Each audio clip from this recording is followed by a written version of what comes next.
Welcome, everyone.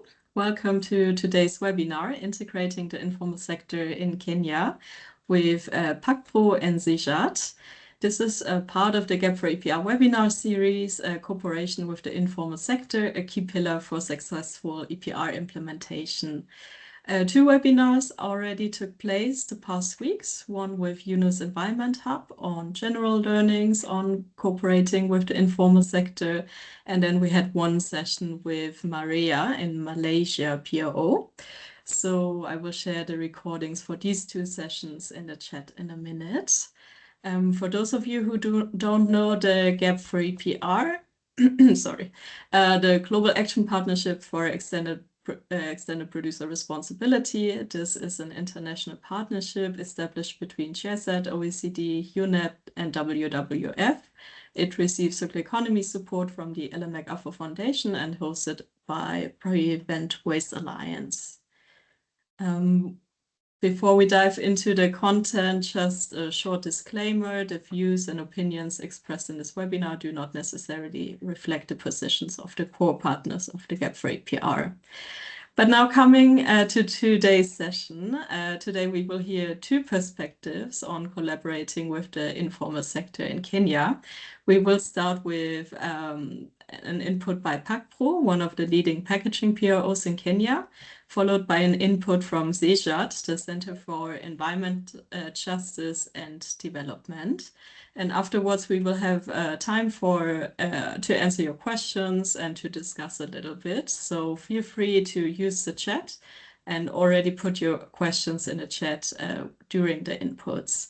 I'm now really delighted to welcome our first speaker, Mrs. Joyce Gachugi Waweru. Sorry to pronounce your name, probably not right. She has 18 years of leadership experience in shared value and corporate sustainability and serves today as CEO of PAKPRO. Thanks so much for joining, Joyce, and over to you. Thank you, Angelina, and good morning to everybody, or good afternoon, depending on where you are, or good night. So allow me to share my screen and jump right in. I hope this is visible to everybody. I think as Angelina has rightly put it, I am Joyce Gachugi Waweru. I am the Chief Executive Officer at the Packaging Producer Responsibility Organization. We are a PRO mandated by law to support industry members, producers, manufacturers, brand owners, importers, distributors, and anyone who introduces their products into the market to be able to manage the packaging waste that emanates from it thereof. We have been operational for the last, this is our 8th year in operation. And because Angelina has already done justice to introduce who I am, I need not to repeat that. Allow me to jump into the outline of what I will be talking about today. So who are we as PAKPRO? What is the value chain that we are working with around this particularly important subject of the informal sector? And then, of course, there is how we are integrating the informal sector. And I'll give you real life examples of what we have been doing and what we are looking to achieve as we move into this integration process. So as PAKPRO, as I said, we are a PRO, an award-winning PRO, incorporated in 2018. To date, we have over 100 members, to be specific, about 461 members.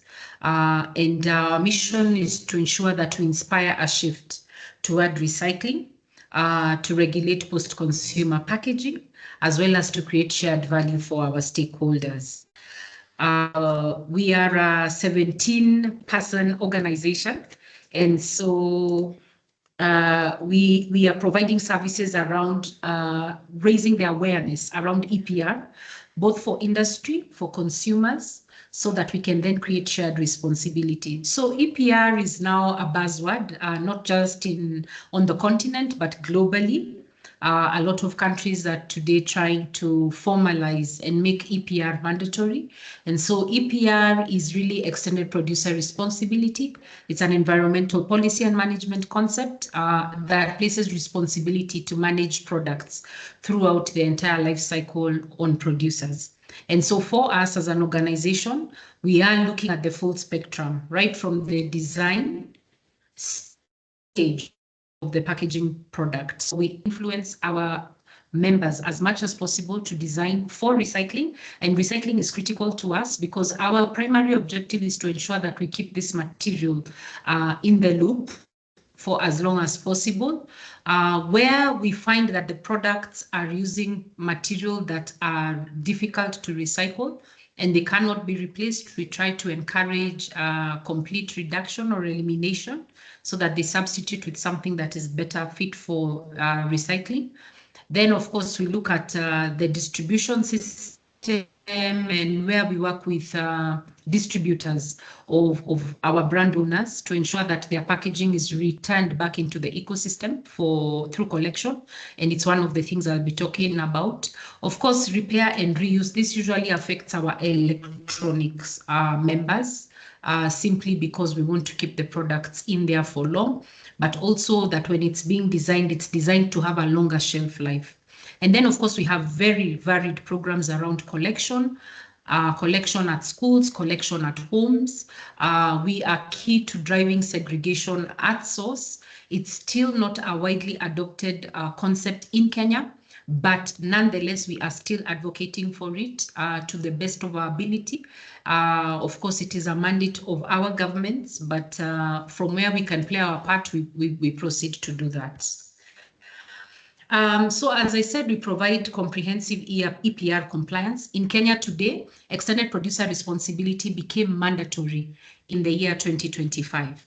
From 2018 to 2025, it was voluntary, which means entities that participated in EPR were actually doing so from a voluntary perspective. And to date, from May 2025, we are now in the mandatory era of EPR compliance. And our work is to ensure that as many entities as possible are removed from the joyrider category into full compliance category. And so, as I mentioned, these are the obliged sectors. Allow me not to jump too much into that. I will share these slides with Angelina, and she'll be able to share this with you so that we get into the heart of the context of the matter.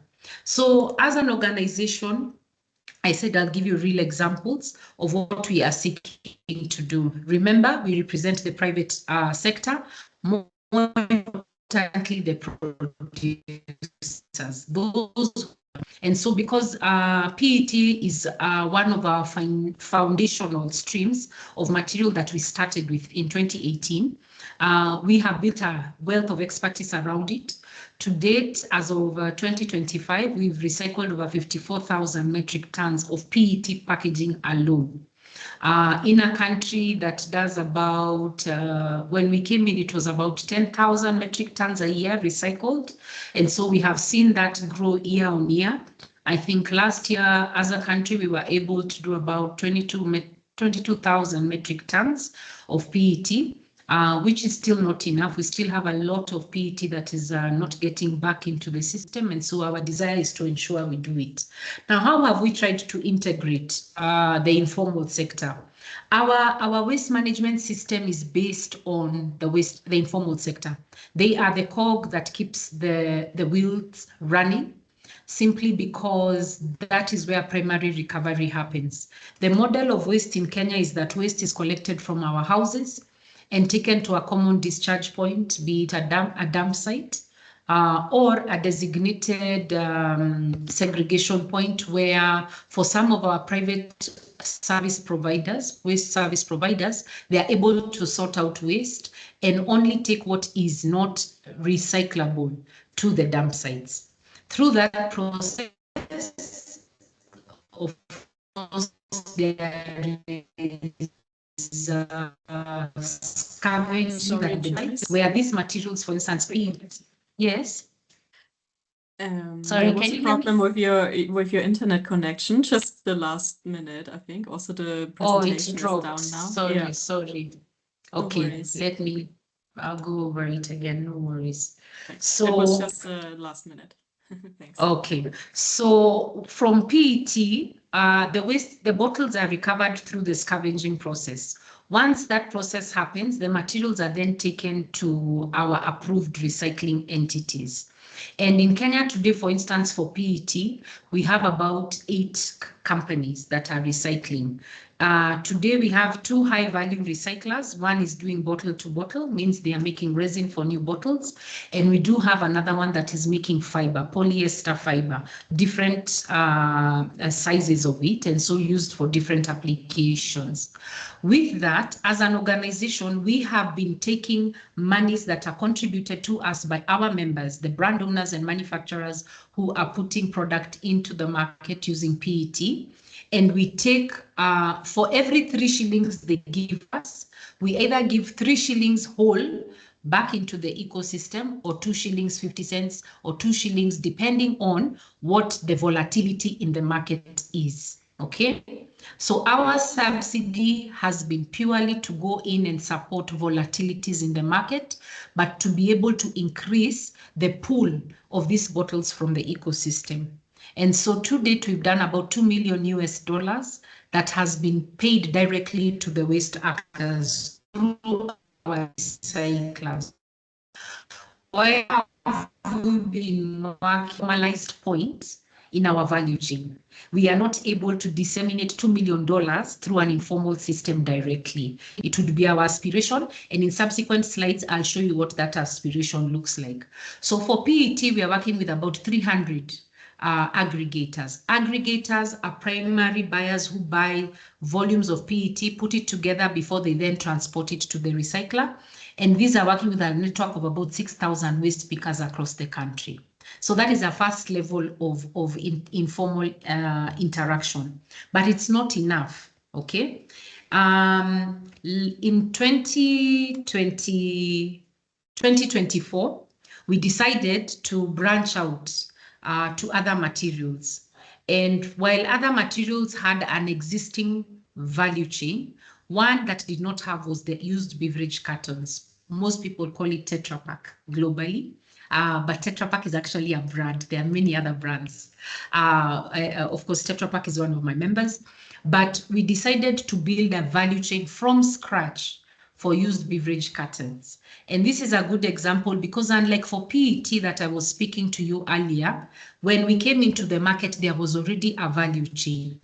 They simply did not have linkages to the market. Whereas now for the UBC, we actually developed it from scratch. What that means is we had to go into the waste dump sites, convince the collectors, the aggregators, that there is value in this material. We had to set a price and engage the existing recyclers on their willingness to pay.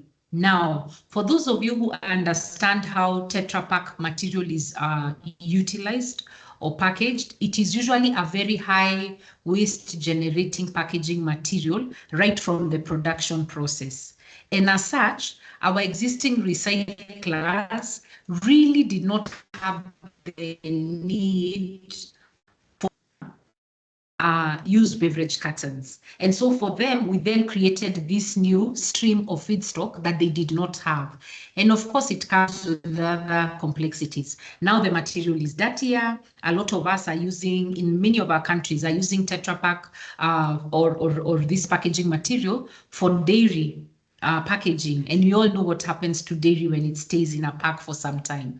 And so we had to go through all those hurdles. So in 2024, we were able to recover 239 tons. And this is 239 tons out of 5,000 tons. Of course, for many, it might look like, oh my God, that's such a small volume. But for us, it was proof of concept that we can be able to actually create appetite and produce another level of income generation for the informal sector. So there was no group of waste pickers or aggregators that were collecting this material uniquely. They were adding it to other streams of materials that they were already collecting. And so with that, from 2024, 2025, we were able to grow our volume. So we've spent about $52,000 however, I hope Angelina will have another chance so that I report to you what our 2026 volumes, so that you can see what the impact will have been from 2025 to what we are looking at in 2026. I think it's going to be the first time, of course, we are in the 1,000+ mark in terms of a target. We are looking to do over 2,000 metric tons, which is nearly 50% of the volume. Is that demand and supply work hand in hand. So while we are activating the informal sector, Joyce. and I know I'm speaking about. Yes. Your Did I drop off breaking again? Yeah, more and more. Maybe it Sorry. helps if you turn off the camera for yes, 5 minutes. Let me turn it off then. Is that better? Is that better? For now, yes. Thanks. Yes, let's hope. Okay. So with demand and supply from private sector's perspective, I know it looks like we're only talking about shillings and cents in terms of integration and not really looking at what the social impact is in terms of inclusion. However, at the heart of us convincing any waste picker to be able to collect any material that we are putting in the market, there is a process that takes them through training, where we invest in training. And training is not only about business development, there's also occupational health and safety aspects that we're looking at, because a lot of these people are working in unsanitary conditions. We also provide personal protective equipment. We are also working with our governments. In Kenya, we have a devolved government, and so we have our county governments. We are trying to get our county governments to register as many waste pickers as possible with reduced fees for their registration process, to allow them to come together as a collective, either as a cooperative, so that then we are better able to engage with them in terms of how we deploy resources directly from ourselves as a PRO, or the private sector, to them as the informal sector.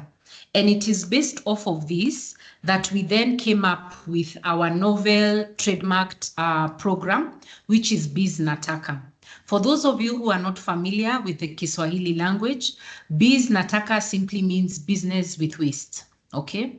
And for us, this is a program that we have conceptualized, and I said registered as a trademark in 2024. And the genesis of this project is to be able to bring the markets closer to the informal sector. And so this is our primary vehicle for integration of the informal sector into the ecosystem, able to access better markets, access better pricing, remove the predatory tendencies that we all are aware of in commodities markets, okay? Because when you bring the market closer, there are definitely going to be some people who drop off, be it the brokers or those who are taking advantage of the waste pickers so that they're not getting their fair pay. And so for us, bringing the markets closer, we have been able, as I said, to inject the kind of money we have been able to inject. But more importantly, we are trying to organize the informal sector, because, as I said, for us to deploy our resources directly to the informal sector, we need to be able to trace them. Traceability becomes important. And this is where we are working with on a pilot project with a digital platform. Okay, so that then we are able to link the waste picker, what they are collecting, to the aggregator and to the recycler, so that we know what is the material flow, how much money is everybody getting, and how best can we then make sure that whoever is doing the bulk of the work gets the most money. Okay, and so for us, this is why we are currently doing this pilot with about 10 aggregators and 10 waste pickers, and we have also gotten a lot of learnings that are helping us to iterate our digital platform. On your right, on your left, you can be able to see this is one of our formidable aggregators, and so we have worked together to partner to brand her facility. But simply, we are trying to communicate to her waste pickers who are bringing the materials to her that they can be sure they are getting the best. Okay, and so more is that we are strengthening the access to markets through logistics and through equipment provision. A lot of our aggregation facilities and even our waste pickers who might want to transport waste for themselves, they are not able to bale this material. And so one of the things that our Business Attacker program seeks to do is to provide baling equipment in different strategic places. You do not have to own the facility as a waste picker, but you can be able to access it, bale your material, and sell it directly to the recycler without needing to go through an aggregator or a middleman for that case. And so today we have an agency model that we have deployed, where we have 13 additional aggregators on top of the 10 that I had mentioned, and an additional 200 new waste pickers. In the year 2025, we spent about just under $10,000 to offer transportation services. And that means as PAKPRO, we have invested in the transportation directly. We are not asking for the aggregator to pay us or the waste picker to pay us. No, we transport the waste and that becomes our contribution into the value chain, because it's one of the most expensive aspects of their margins in terms of how much money they're able to make. Then, of course, it's about how we support the organization of the waste value chain. And I've mentioned this. We are working with the county governments. We are working with a digital platform so that we are better able to consolidate these people. We are not looking to formalize them. That is not our business. That is the government's business. Our business is to seek to support the organization, be it through developing cooperatives, such as a collective of a cooperative, be it through training of individual waste pickers who are now able to see that they can have their own businesses and register an enterprise around it, so that then they are able to then be part of the ecosystem in a more coherent and cohesive way. That is the mode that we are taking, that we have operated. Another thing we have done, we have published prices. For all of you, and I'm sure most of you in this group have participated in a stock exchange in one part of the world, you realize that all stock exchanges publish their prices. And it's simple because if the prices of commodities are not published, it becomes difficult to participate transparently in that market. And so what we have done is to continuously publish and revise the rates at which recyclers are paying for different materials. What this means is that our waste pickers, nobody needs to take advantage of them. They can simply get the real rate of the market, the spot rate, and they're able to negotiate with an aggregator, as it were, or to determine that, can I transport these products myself to the recycler? And this is what I get and what my margin is. And so I'm able to incur XY amount on transportation. And so this has opened the market exponentially for waste pickers. And it's knowledge is power. It's really that simple. And then, of course, we are constantly recruiting agents, as I said, for our Business Attacker model. And we have tried to simplify the process as much as possible. But more importantly is to provide support to anyone who wants to become an agent. You do not need any experience. We come, we guide you, you call us or you write to us, and we are able to support you in how you can be able to do this. Our desire is that Business Attacker will be able to create hundreds of thousands of meaningful jobs and enterprises that can even be included in the tax bracket, that are able to recover this material, because for us, of course, what is recovered is a benefit. It is not lying in the natural environment. And so that is the end of my presentation. If you have any questions, I'll put my contacts in the chat, but you can also take a photo of that, and you can follow us on any social media platform. We'll be happy to engage with you. Thank you. Thank you so much, Joyce. This was really, really interesting. And two things really stick to my mind. Two of the things you said at the end. You seek to improve the cooperation, and the goal is not to formalize them. And I think that's something we also heard from Maria, that really it's about, improving the cooperation. And then also the transparency part you presented, that prices are publicly available. I think that's also really, really helpful for everyone involved in the system.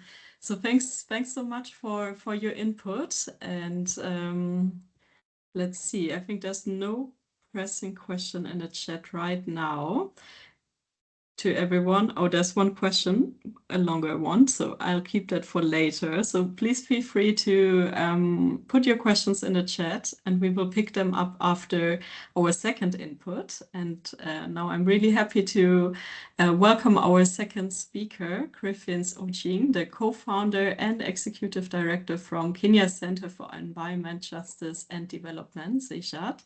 CEJAD plays a leading role in advancing Kenya's extended producer responsibility framework with a strong focus on social inclusion and practical implementation. So yeah, I'm really looking forward to hear a second voice from Kenya. And Griffins, if you're ready, then the floor is yours.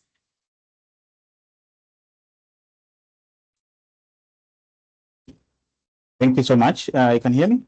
Yes, we hear you. Perfect. Okay. Would you like to share the presentation from your end, or shall I share it? I shall share it. Sure. Let me see.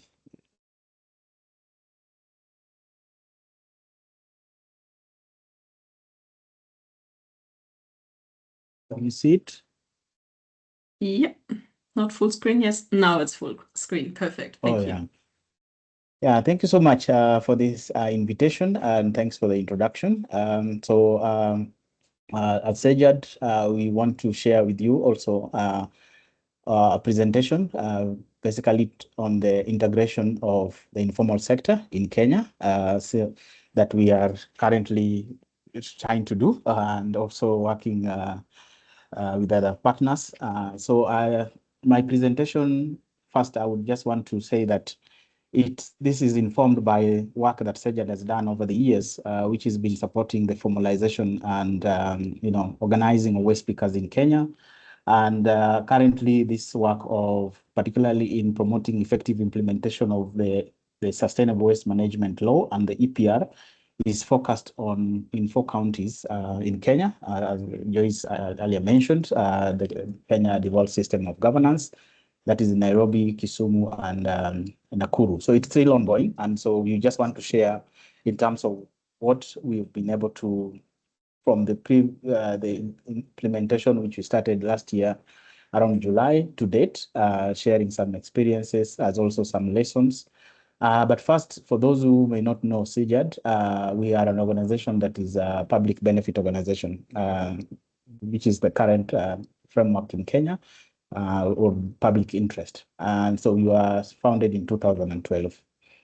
Our vision is a just and sustainable society free of toxic chemicals and waste. So our work has been very much on the issues of chemicals, impact on human health and environment, but to promote the sound management of these chemicals. And I think also it's been focused of also bringing in the invisible pollution we see from products, for instance, like plastics and others, e-waste among others, so that there is they're addressing this not just from the visible pollution we see, but the invisible based on these toxic materials that are embedded in these products, but are also manufactured with these products. So as I mentioned, the mission is promote sound management of chemicals, protect human health. That include those that are also in informal sector settings, like waste pickers that are exposed to various toxic chemicals. I think Joyce mentioned unsanitary conditions. How do we address this and make an inclusive laws, including the implementation of those laws, so that we leave no one behind. And so our work areas include plastic and waste management. We've also, we shall not talk about others, elimination of toxic chemicals like mercury, pesticides, lead, and also the implementation of the ozone and climate. So maybe if I start, I think not necessarily many of the people are perhaps already familiar with the waste pickers or the informal waste workers. These are workers that will recover recyclable products and materials from public spaces, open dump sites, landfills, or waste generators in an informal or semi-formal capacity as on-account workers or in cooperative settings. And this is basically drawn from the WIGO, which has also, I think, worked on the issue of the informal sector for many years. The West speakers include those who sell recovered items, materials to intermediate or apex traders, or drop them at the formal and informal collection points. So as part of our work, it's recognizing the role that these players do in the waste management system in Kenya and just in general in many African countries. They provide services, which is collection and recovery, up to 60 to 70% in households, creating jobs for these people in the informal settlement or informal sector. So that's the reason being that we need not to leave anyone behind, and we have to make policies that are inclusive, but also the implementation need to be inclusive. Enhance reduction, reuse, and recycling, a key role in propelling circular economy. But even in that, they need to work in a non-toxic circular economy, so to speak. Reduce the financial burden associated with waste management, but also transform discarded materials into economic opportunity, which is their main livelihoods. They want to make a living, so this is a job, work, just like any others that we do in offices or anywhere else. So we need to reduce the environmental and public health repercussions of the pollution they're exposed to. I will not dwell much on this because I think it's also been mentioned. Where does the extended producer responsibility that also the producer responsible organization are implementing stems from? So an approach that put responsibility on producers for the environmental impacts of their products throughout the product life cycle. And this part of product life cycle is very critical because as Kenya, a net importer of many of these products, we have the question, where does this life cycle begins? And it's a big discussion, especially at the manufacturing or the production or the use, especially when you talk about the invisible toxic materials that are in that space. So we may have responsibility for producers taking responsibility, but we also have the question, how do we make this product safe and free of toxic materials that now make the whole ecosystem, the whole loop consistent with the environmental goals and human health protection that we aim to achieve. Not much to dwell on this, but the law mandates a number of provisions.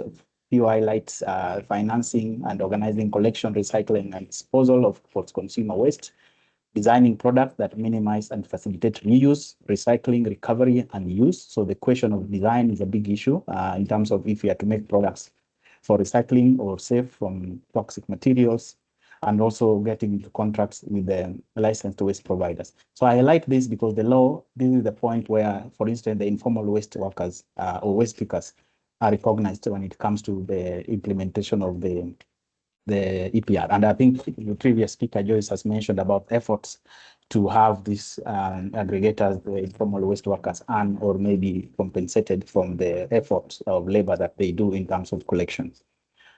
So just to highlight, what are we doing to achieve this integration, but also inclusive implementation of the EPR?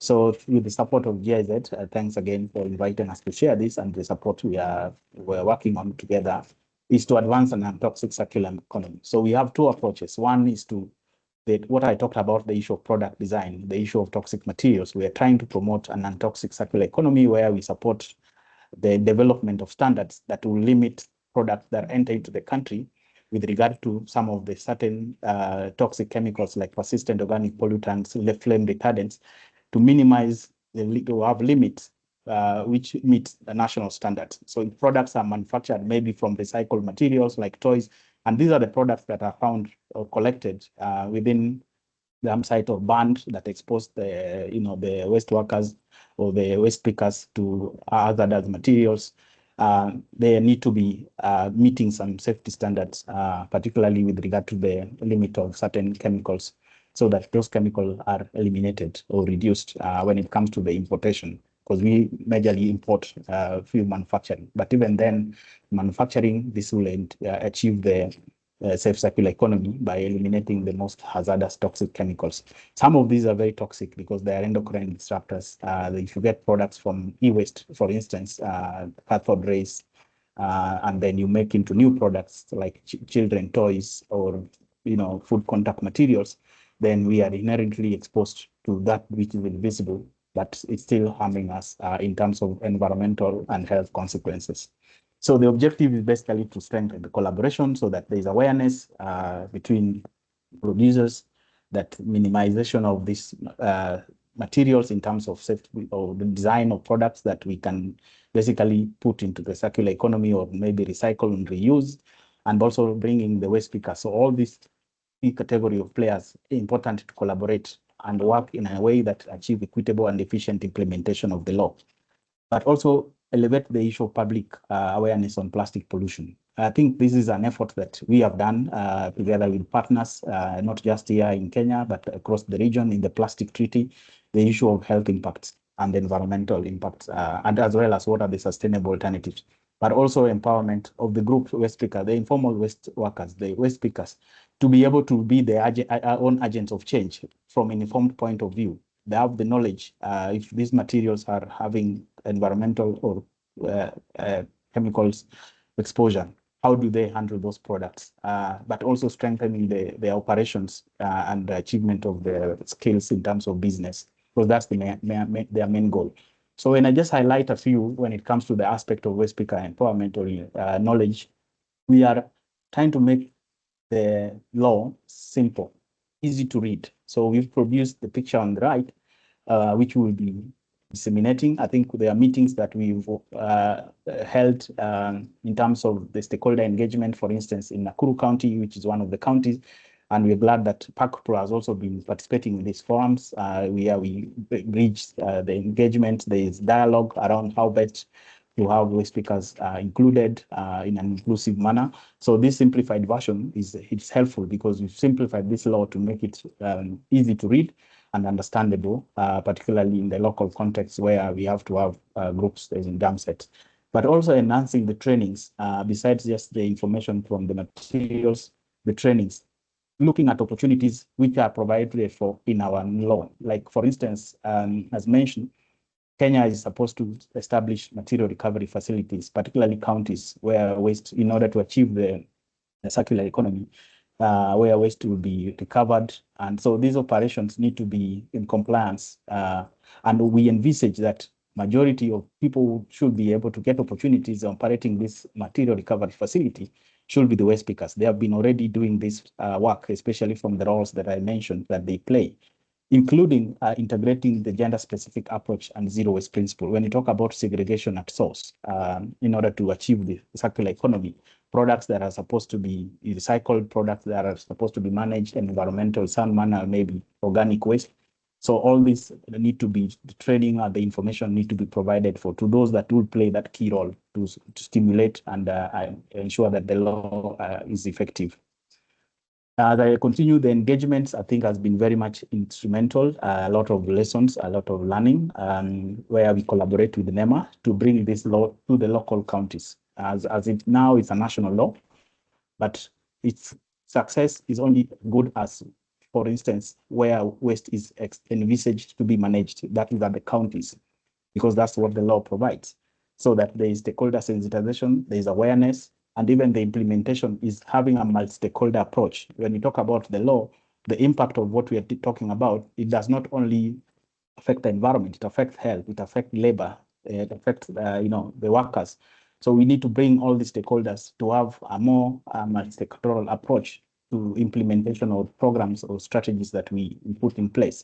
So it's not just one-sided stakeholder, for the inclusive implementation. But also with that effort, as Joyce mentioned, we also hope that these platforms provide them with the opportunity to engage waste pickers and counties. And this is what we've been doing. We have even planned one coming up soon, where at least this is the representative of PAKPRO who has participated in these forums. This is basically to stimulate the engagement dialogue that we need to have, particularly on challenges that I'll speak about, which continue to emerge when it comes to the issue of EPR, but also hopefully facilitating structured working agreements between PROs. When you talk about the volumes, the numbers that has just been presented, how do we put this into more structured agreement, potential memorandum of understandings between the producers, a responsible organization, but also waste pick. And I hope, Joyce, these are some things that as we continue to have this platform for engagement, there are things that maybe will happen in order to achieve the inclusive implementation we're talking about. So we still find that there's still awareness is still low, and that is the effort we're trying to do. I mean, we are making the little effort. Of course, other stakeholders hopefully are continue to do that, even PRO, in order to ensure that we achieve the law in spirit as envisaged to combat plastic pollution, but also reduce waste. The issue of EPR, infrastructure for waste segregation, those are still a bit of work in progress. Licenses are still a big challenge. When you talk about there has to be compliance, not only with the waste management law, there are other laws in Kenya that promulgate the environmental framework, environmental impact assessments that need to be conducted. The licensing law costs that, for instance, to operate a material recovery facility or to operate your site for aggregation, there is a requirement that you have to obtain some licenses. So these are concerns that are still rise, and of course, it's just for the platforms we have to have the decision makers to put this into consideration. Where do we incentivize if you want to be very much intentional in terms of making these laws work for those groups that may not necessarily be able to achieve exorbitant or pay exorbitant license costs? How do we incentivize them because they are doing already a role that is supposed to be able to protect the environment? The waste volume targets. So where some concern, particularly for potential getting into contracts, is that if there's a particular volume of waste that is supposed to be, or plastic product that's supposed to be collected, and for instance, the informal waste workers or the waste pickers may not achieve that target, for instance, because it's not in their control in terms of the generation. So they may be able to collect, they've collected, put a lot of effort in collecting that material.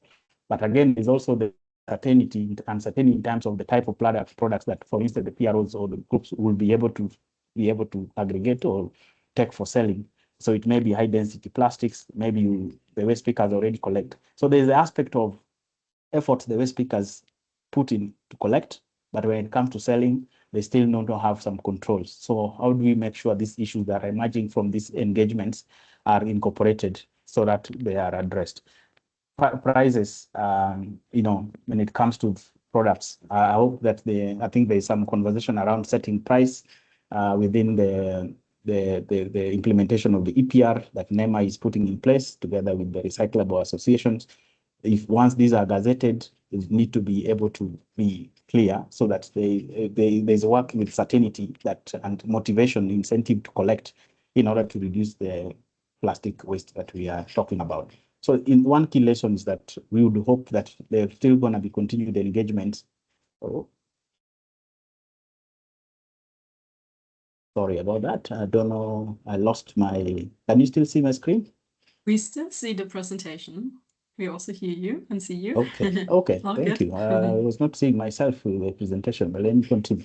Thank you. The continued sustained engagement in order to have inclusive speaker engagement and implementation in the law, particularly the engagement we need to have with the PROs. And so these platforms, and I think there's something I want to bring up for Joyce and other PROs, that this is something that maybe needs for us to address some of these issues that are emerging from these engagements we are talking about.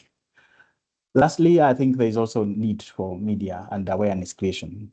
We have to be able to continue to engage the media to support the implementation of the law, even in terms of waste segregation, so that everybody play a part. I think even the public, there is the role they need to play in the implementation of these laws, even from the house where waste is generated or from the markets.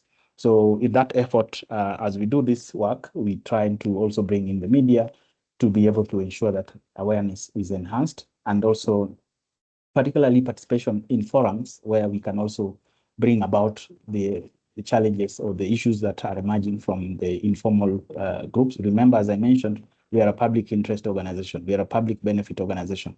So we look from the eye of where can this achieve greater public good.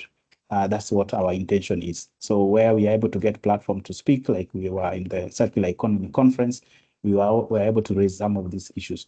And not only for the efforts that are happening in Kenya in terms of the decision makers or the government or the private sector players, but also in terms of the issue of when you talk about producers, who are the producers of plastic products? If it's from those products that are imported, there's change for design, manufacturing. I talk about the issue of life cycle. So this is informing even other ongoing processes like the treaty negotiation, which we hope will provide an enabling framework at global level, but domesticated at the national level so that it protects Kenya and other African countries who are net importers to products that are safe, especially where we do not have control. So that even as we promote what we have in the market through these efforts of EPR circular economy, but we have safe and circular economy. And with that, I thank you very much for listening. We thank our partners CEJAD for this support, and we appreciate your time. Thank you. Thank you so much, Griffiths. We really appreciate your time. Thanks for your input and for sharing your perspective and your learnings also. I think the learnings is always valuable also for other contexts. And I also like that you highlighted again strongly the challenges of the toxic materials, because often we think, litter is an environmental and maybe economic topic, but also we're missing out the perspective of the health-related challenges. So thanks for flagging that again. Thanks so much to both of you. We have around 15 minutes or 13 minutes for questions. There are already some discussions in the chat. Thanks, Joyce, for answering the questions on upstream. There was a question from Piotr if this is more like the traditional EPR system that is being set up with focus on end-of-life management. But Joyce also mentioned that there is that there are eco-modulated fees, and there is some shift in that regard. Also, there was a question regarding that plastic is imported to Kenya. Who do you discuss product design issues with to drive the change? And indeed, there are multinationals, so there were discussions with the design teams. But of course, for the local manufacturers, there are some challenges that remain. So there are two more questions. Again, to Joyce by Marlene. Have you had success in implementing the process in outlying rural areas, waste pickers, aggregators, and buyers? Joyce, would you like to come in? Yes, so I was actually responding to Marlene.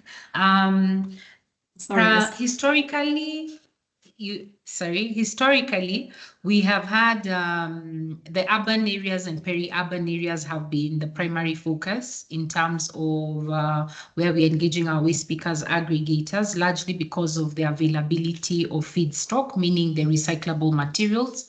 However, now because our mandate under the mandatory EPR regime requires us to focus across the entire country, we have rolled out projects from last quarter last year in the rural areas. They are designed a little bit more differently. More clustering is required just so that then economies of scale make sense, especially for the waste pickers, so that they are able to recover more material and make more money from that. So it's a slightly different model we are using, but nonetheless, we have deployed support and engagement in the rural areas. Maybe I could also just do the second one, Sure. Angelina. Thanks.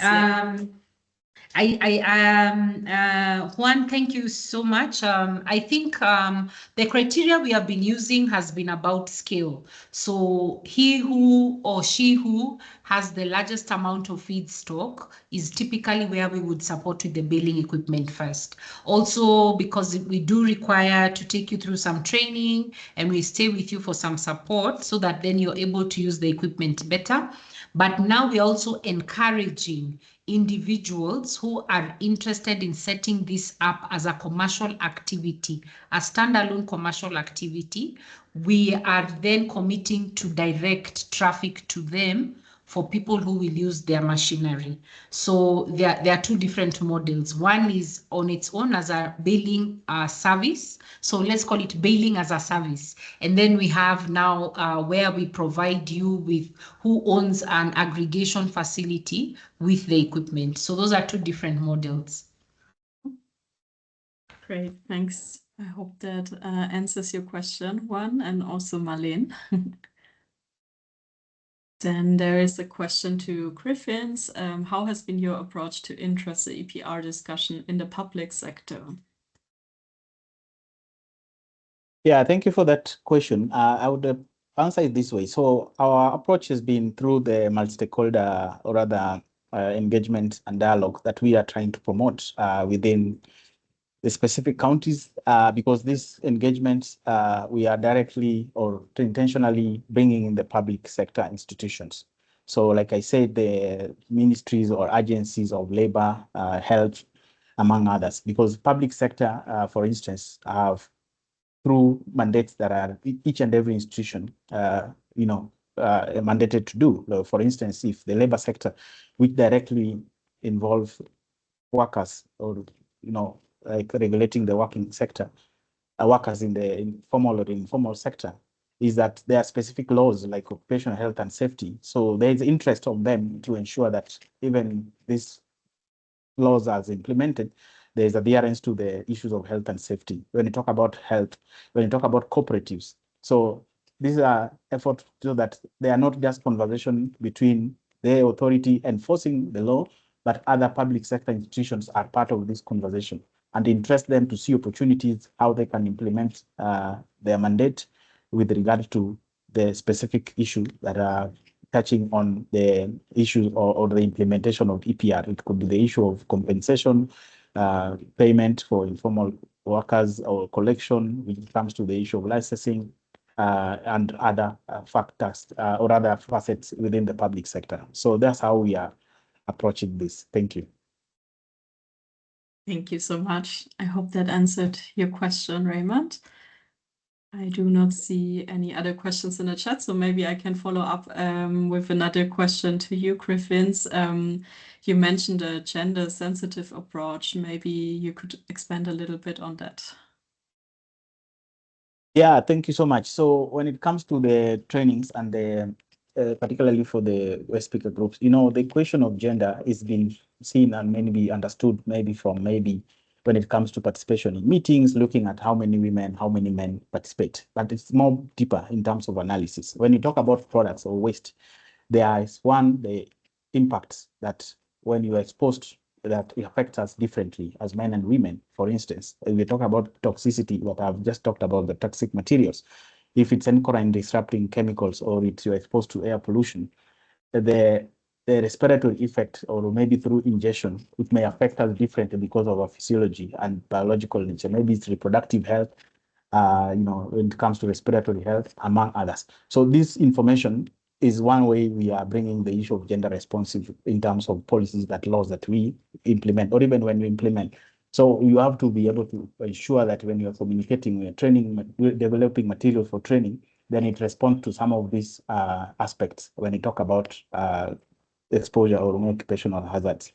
But also in terms of the role, there are specific roles that certain gender, male or women, will do. In the waste sector, men will more follow up in terms of collection, jumping into lorries. Maybe they are looking for valuables, but more women potentially maybe are in the, area of waste picking or maybe sorting. And so when it comes to where does the effect or where does the impact affect, say, in terms of exposure to hazardous materials or even the burns or injuries, among others. So these are the analysis, these are the different facets when you talk about gender responsive, inclusive implementation of law that need to be put into consideration. So that it's not just about kicking how many more men and women participate, but also the aspect of participation, giving voices to the role of women, and where they can also be able to articulate some of how they see the challenges that they face, or maybe men, and so that the response that we do, whether policy, whether programming, others respond to these realities. So that's how that aspect is being brought up. Thank you. Thanks so much, and congrats to taking this into consideration. Yeah. There's a question I think could be answered by both of you, by Caroline. There has been a lot said around plastic waste, yet glass bottle waste is equally a menace. Do we have any focus on this too? Maybe Joyce, you can start, and then Griffins, you come in. Yeah, thank you, Angelina. Yes, we do manage glass waste, and indeed there is an issue around counterfeiting. While we manage the glass waste in terms of recovering it, you find that the amount of money that counterfeiters, maybe for those of you who might not know, are companies or entities or individuals who buy the glass packaging, the bottles, to go and refill them with product and sell the product as the original product. They typically will pay more per kilogram for the bottles that are being put out as waste. This year, we have partnered with a county, allow me not to mention the name of the county, to be able to actually target recovery to fight counterfeiting. However, the counterfeiting issue must be done with some regulatory or government support. From the EPR, PRO, or collection level, it's difficult because then it is a demand and supply issue, and our price will never match what the counterfeiters are paying, and neither will the brand owners, to be honest. And so this is the issue. It must be supported by very firm government regulatory support and enforcement. And so we are hoping that the pilot we are currently looking to undertake with this specific county, because it has actually been initiated by the county government, we are only supporting to do the recovery, will likely be more successful than in other places. Thanks, Joyce. Very interesting. Griffins, anything to be added from your side? No, I don't have a Thank you. Sorry, someone has the mic open. I'll just check. Please unmute yourself if you're not speaking. Griffin, sorry. Sorry, I didn't have. I don't have an answer. I think it's been covered. Thank you. Okay, sure. Thank you so much for that question. Is there any question open from your side? I don't see any questions in the chat right now. This is your last chance. Otherwise, we're coming to an end for this webinar. Again, thank you very much, Joyce and Griffins, for your availability, for joining today and for sharing your insights. Again, very, very inspiring. And there's one hand. One. Would you like to ask a final question? No, I'm sorry. It was going to be a reaction, but I raised okay. my hand by mistake. No worries. Yeah, time to clap. Thanks so much to Joyce and Griffins, and yeah, good luck for all the activities and everything that is ongoing. And thanks to all of you who joined today. There are more sessions upcoming. Stay tuned and please check them out on our website. Thank you. Wishing you all a good day. Thank you. Have a nice day. Bye-bye. Thank you. Good day. Bye.